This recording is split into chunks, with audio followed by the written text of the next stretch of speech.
Hello everyone, welcome back to our FM17 European Journeyman series with Valencia. We are into the third episode of our second season. Last time out, we didn't do that well. We failed to win in our first three games, lost away to Elche, and then managed to turn things around a bit, although the draw in the Champions League was a huge disappointment. And this episode is going to be an awful lot tougher. We're looking to pick up our third league victory in a row, but we're at home against Barcelona. That's going to be very tough. We're then away to Celta Vigo. We've got AS Monaco in the Champions League, then Sevilla and Real Madrid in La Liga before we take on Benfica away back in the Champions League. It's a very tough episode to come, starting with possibly the hardest of all at home against Barcelona. We do fortunately have Muniain back on the left flank with Nani on the right flank. Berahino's going through the middle. Perez, Witsel and Parejo are the midfield with Leto, Garay, Santos and Cancelo making up the back four. Parejo's corner into the middle, it's come for Muniain. Ball comes to Berahino and Berahino has tucked it in. Inside 4 minutes against Barcelona, it's actually come off Perez, who's got the credit for the goal, but we've managed to take the lead. Iniesta's free kick, a dangerous man to have over one, and he's slipped it through. Piqué's got the ball, Nani gets it away. It's come straight to Umtiti. Now Mascherano, back to Sergio Roberto. Piqué onto Messi, the danger man. Rakitic, ball taken away by Leto. Piqué going after it. Berahino behind him, not doing any real running. To Sturgeon, puts the ball forward, but it's found its way to Roberto. Here he is again. Cutting in from the right position. Sends it out wide to Neymar, who's beaten the defender to the ball. Pulls it back to Mascherano. Iniesta to Suarez to Messi. It's the MSN combination, and Suarez has tipped it past Martino, so really should have saved that effort. Nani's free kick, similar position to where we hit the bar. Iniesta can bring it away though. Messi's kept the ball, as he always does. Continues his run, passes it off to Neymar, who cuts inside. Still going Neymar, 4 players crowd around him. Garay back to Santos, we should be able to get it away with Martinez. Now some excellent defending from the team, ganging up on Neymar. Looking for Nani, but Jordi Alba wins it. Witsel down to Muniain. Now Perez, out wide, gives it straight to Lionel Messi though. That's the last thing you want to do. And Suarez is played in behind, but he puts it wide of the goal. Oh, Nani's stolen the ball from Jordi Alba. There's only 10 seconds left in this game. What can he do? He's still going. Forced out wide. Jordi Alba recovers. He should have released it sooner. And that is offside, and it will be the full-time whistle, I think. It's not quite the result we deserved. I think we needed to win this match, and we deserved to win this match. But a draw is not a bad result. We maybe should have seen that result out. It means that we remain just behind Barcelona, still on 8 points, but they move above us because of the away draw in the head-to-head advantage. They've also got better goal difference than us. But we're still quite some way off the top of the table, and Real Madrid could steam clear by the end of this episode if we don't get more wins on the board. Away against Celta Vigo, we've got another chance to win a game and put some points on the board in the league. We're using this pretty much the same team that held Barcelona to a draw. The midfield and attack are certainly the same, but we have Jose Gaya coming back into the team, which is going to be a massive help, joining the defence and hopefully putting in some assists from down the left flank. He has been by far and away our best player this season, so we are really glad he's back in the side. Diaz sends the ball forward. Drazic back to Planas. Now Diaz again to Drazic. Hernandez. This is nice passing play from Celta Vigo. Medinda sends it back to Cabral. Now Otto over to Orellana. He's got players in the middle. He finds Guidetti, and John Guidetti has given Celta Vigo the lead. Well, this has been another one of those games that we've absolutely dominated and failed to score in. We've been beaten 1-0 by Celta Vigo. It's another really poor performance that drops us down to 10th place. Had we won that game, we would have been in 4th in the league, and we really should have won it too. It's just so frustrating at the moment. This reminds me of our start to the time with Newcastle United, where we just couldn't get the win, and we've lost Saida Berahino now for 3 to 5 weeks. It's just not good enough, especially when you look at the run of games we've got to come. Monaco, Sevilla, Real Madrid and Benfica in the next 4 games. There's certainly been easier runs, and I think we are going to have to change the tactic ahead of the next match, because neither of the tactics we've got right now are really doing the job. It was suggested in the comments that I fall back to my Newcastle tactics, and I think that might just be what I have to do right now to get us through this rough patch. Then hopefully we can find a tactic that works as the season progresses. Somebody suggested the Diego Simeone tactic from FM Scout. If you've used that and you know it works, let me know in the comments. Or if you know another one, please do let me know. But for right now, I'm going to switch back to our 2 Newcastle tactics and hope that they can turn this around for us. Well, it's our second Champions League game and we're away against AS Monaco, probably the strongest other team in our group. And because they're the strongest other team in the group, I'm going a bit Hail Mary. I'm going to use the Newcastle away tactic, which if you remember, or if you haven't watched the Newcastle series, I mean, if you haven't watched it, go and watch it, because I thought it was very good and a lot of people have enjoyed it too. But this tactic essentially has 2 strikers, one as a poacher, one as a target man, with an advanced playmaker tucked in just behind, and then a flat midfield 3 and a flat back 4 behind them. So it really suits our midfielders from the looks of it. And Villa can come in as a ball-winning midfielder. Parejo is a deep-line playmaker. Perez is the secondary ball-winning midfielder at the moment. That is maybe the one weakness. Gregoritsch is also not that much of a target man, but Mina could be a very good poacher up front. It's a shame we don't have Berahino available, but these 2 will do a job for now, with Muniain just behind them. It's also Muniain's best position, I think, so I'm hoping we can get the best out of him. But if this tactic isn't working, we'll switch to the Newcastle away tactic, bring on the 2 wingers, and hopefully be able to change things up and get the win. Cancelo inside to Mvia. Ball back out to Cancelo. He can whip in across and does. Nobody at that back post, but Madran's on the edge of the area. It's deflected, falls to Gregoritsch, and he touches it home to put us ahead away from home against AS Monaco. Fabinho sends the ball forward. Falcao wins the header. Now Jermaine puts it across, and Falcao has scored an instant reply for Monaco. It's a dangerous player to have on the 6-yard line, and he's punished us for it. Cancelo charging forward from the right back position, plays it into Mvia. That ball was absolutely lazy, and Falcao's been released on our defence. He cuts inside 2 defenders and finds the bottom corner. That was quite a good move, but really poor defending. Gaia throws it into Parejo. Now Madran over to Muniain. Mina's in the box, sends it back to Mvia, who might have a strike. He passes it to Cancelo instead. Now Gaia to Madran. Parejo has the chance gone for us. It's Mvia. Back to Parejo again.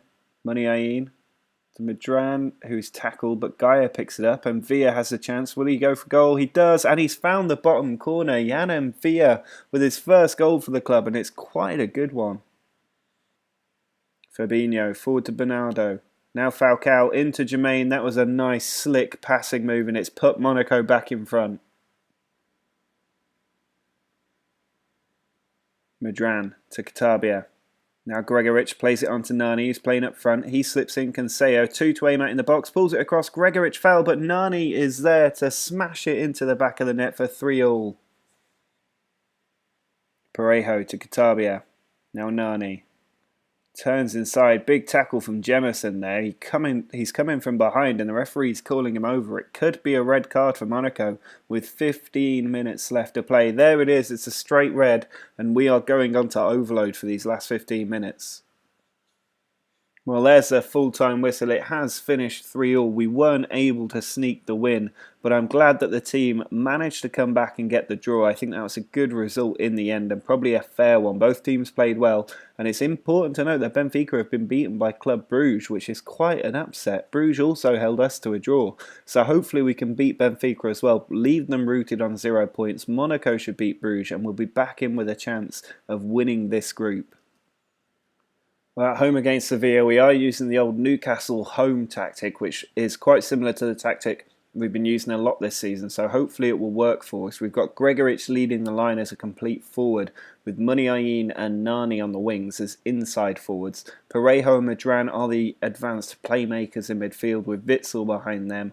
Gaia, Santos, Garay and Cancelo are the strongest back four we have, I think, and they are going to be charged with doing the job of keeping a clean sheet because we desperately have to win. We're currently down in 15th place. There's not really a threat of relegation. I don't think that's a possibility, but we've got flat twos across the board at the moment, and we need to get a few more wins. We're not that far. We're 5 points off the top 4, yet we're in 15th place. That's how level this league is, away from Real Madrid, who've won all 7 matches. And don't forget, we still need to play them in the league this episode.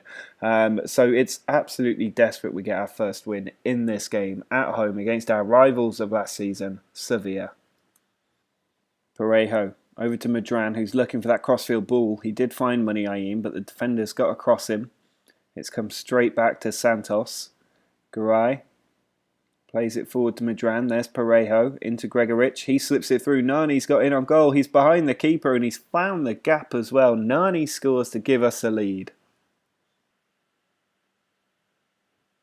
Well, Parejo has flung himself in there on the Sevilla player, and I think he's about to get a straight red card for a reckless tackle. That was completely unnecessary, and it puts our lead at danger. Nani's free kick into the near post, cleared out by Rami. Nani picks it up, plays it over to Madran. Ball reversed, but it doesn't find Gaia. Madran's got chasing to do. He does get a tackle in, but it's only pushed Vasquez further up the field as he cuts in from the right side, holds it up and finds Sergio, who tucks it into the bottom corner. Alvarez with the goal to make it level. Cancelo sends the ball into Madran. He has it back and Zonzi clears it away. Santos following up onto Madran. Now Nani stepping inside. Plays it back. Witsel to Madran. Cancelo with a lot more room this time. He's got 3 players in the box. Witsel's one of them, and he's got the header into the back of the net to put 10 men Valencia 2-1 up against Sevilla. Gaia puts the ball in. Rami can clear it away, and he's found Bebe, who puts the ball over the top. Vasquez in behind, and good save from Diego Alves.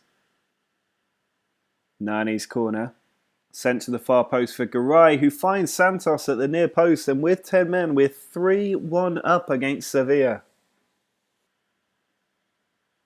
Bebe to Vasquez, now Ben Yedder. Over to Sarabia. He puts the ball in, and Vasquez has smashed that in first time to give Sevilla a hope of getting back into this game.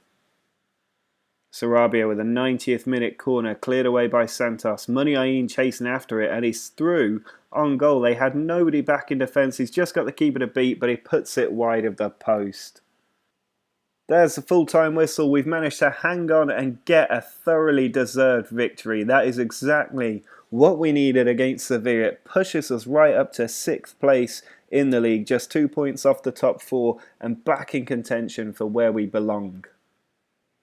Well, it's time to take on the big one. It's away against Real Madrid. Having held Barcelona already this episode, I'm hopeful that we can do at least the same against Real Madrid today. They have won every match in the league, so we really shouldn't expect anything. But with the new tactics, we've been looking a lot better. We've done well in the last 2 games, and I think we can do well again today.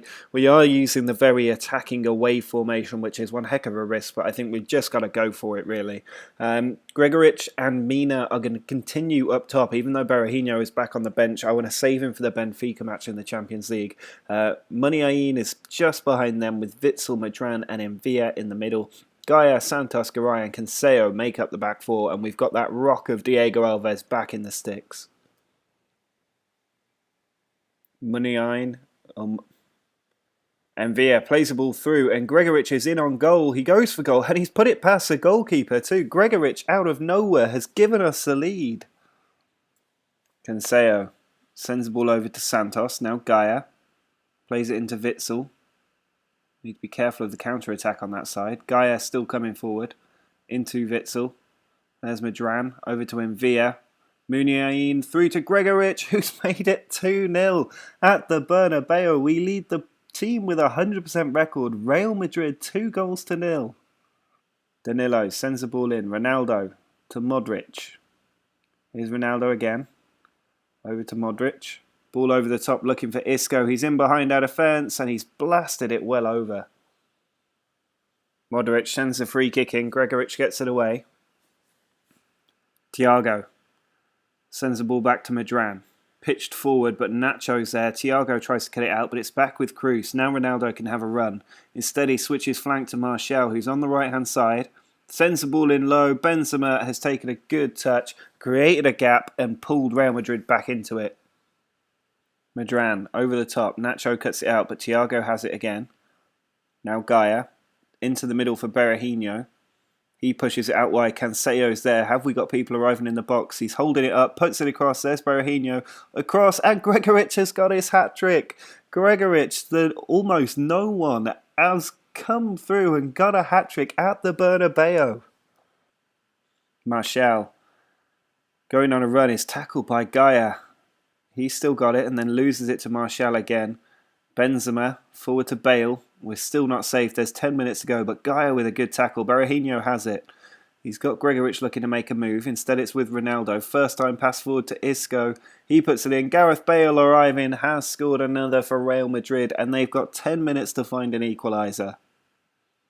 Last second corner from Real Madrid, and Diego Alves has claimed it. I think we're going to beat Real Madrid at the Bernabeu. There's a full-time whistle. What a win that is. Easily the greatest win of my time in charge of the club. That was absolutely incredible, and it moves us up to 4th place, closes a gap on Madrid down to just 7 points now. Still a long way ahead, but given they've beaten everybody else they've played this season, I will take that hands down. Incredible performance from Gregoritsch, our striker, getting a hat-trick. I only just put him in there ahead of Berahino, and he's absolutely proved me right in that decision.